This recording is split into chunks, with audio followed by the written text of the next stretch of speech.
Picture this. It's 1976. Queen are standing at the very peak of their fame. Bohemian Rhapsody is a global phenomenon. Their concerts are packed with fans, screaming every word. And Freddie Mercury is no longer just a rock star. He's an icon. The world is under Queen's spell. But just when everyone thought they couldn't get any bigger, the band decides to do something truly unforgettable. A racecourse party fit for rock royalty. Welcome to October 16, 1976, the day Queen held their extravagant day at the races. Launch event at Kempton Park RaceCourse. Let's rewind and relive the journey that led to this grand occasion. Because 1976 wasn't just any year for Queen. It was the year that would define them as one of the greatest bands in music history. At the start of the year, Freddie Mercury was honored with another prestigious Ivor Novello Award for Bohemian Rhapsody, the band's second, after Killer Queen. This was just the beginning. Soon after, Queen embarked on their third North American tour, thrilling massive audiences from coast to coast. By March, they headed to Japan, where they were greeted by thousands of adoring fans at the airport, creating scenes of pure rock and roll chaos. Japan's love for Queen was electric, and the band returned that love in every performance. During this period, something incredible happened. 4 of Queen's albums were in the UK Top 20 simultaneously. It was a testament to their unmatched creativity and the magic they brought to every single record. After wrapping up their Japan tour, Queen went down under for a long-awaited Australian tour, where fans were equally captivated. By the time they returned to the UK, Queen had conquered nearly every continent.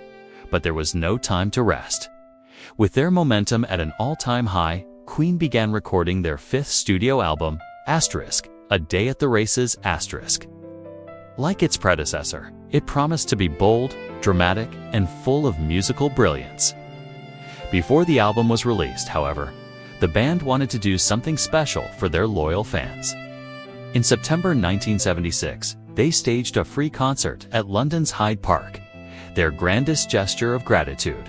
The result is one of the most legendary concerts in rock history. It's an audience of between 150,000 and 200,000 people filled Hyde Park, making it the largest crowd Queen had ever played to, and still the biggest concert ever held in the park. It was pure magic. The music echoed through the heart of London as Freddie Mercury, dressed in white, commanded the stage with unmatched charisma. That concert wasn't just a performance, it was an event that captured the spirit of an era. Just a few weeks later came another unforgettable chapter, the A Day at the Races launch party. On October 16, 1976, the band arrived in grand fashion at Kempton Park RaceCourse. The event was no ordinary launch, it was a glamorous affair that perfectly captured Queen's love for spectacle. The special race of the day was called A Day at the Races Stakes, sponsored by their record label, EMI. Freddie arrived looking radiant, accompanied by his close friend Mary Austin and manager John Reed. Brian May was there with his wife, Chrissy. Roger Taylor came with his then-girlfriend, Joe Morris, and John Deacon was there, calm and humble as always. And here's a fun twist. Without realizing it, all 4 members placed their bets on the same horse. Its name? Lanzarote, ridden by champion jockey John Francome. And guess what? The horse won. Yes, Queen's luck was as powerful as their music that day. The success didn't stop there.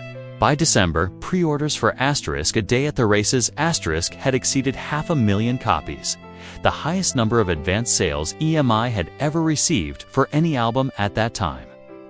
Musically, the album took everything fans loved about A Night at the Opera and elevated it further. Songs like Somebody to Love would soon become anthems of love and longing, delivered through Freddie's breathtaking vocals. And just when you thought it couldn't get any better, there's a delightful final twist. The legendary comedian Groucho Marx, whose film A Day at the Races* inspired the album's title, sent Queen a handwritten note congratulating them on their excellent taste. It was a touching exchange between two worlds of entertainment, united by mutual respect and humor. Looking back, 1976 was more than just a successful year for Queen. It was a year of milestones filled with creative triumphs, global tours, awards, and record-breaking sales. From the Hyde Park concert to the glamorous Kempton Park launch, Queen proved time and again that their vision went beyond music. For Freddie, Brian, Roger, and John, life itself was a grand performance. And 1976, that was the year the world fell in love with Queen all over again. If you've listened this far, then you're not just a fan of Queen. You're part of something much greater. A family that has carried the magic of this band through time.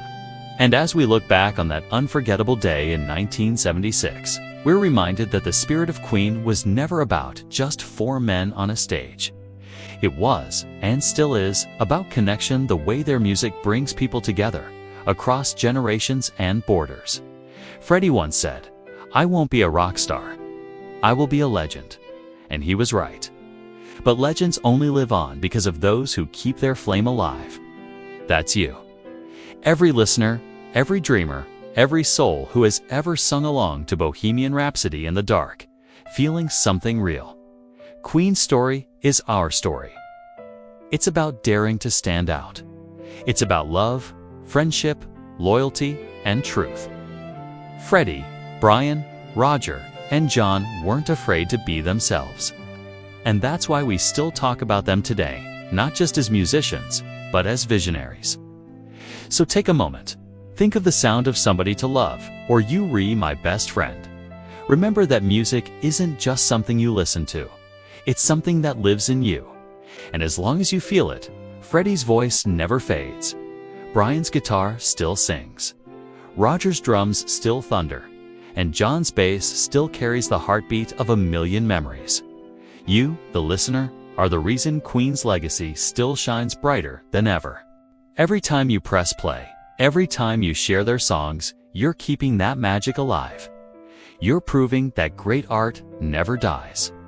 Freddie Mercury may have left this world, but his light has never dimmed. Because legends like him don't vanish, they echo. To everyone watching, from the deepest part of our hearts, thank you.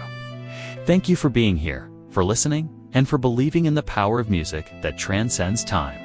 Queen's story isn't over.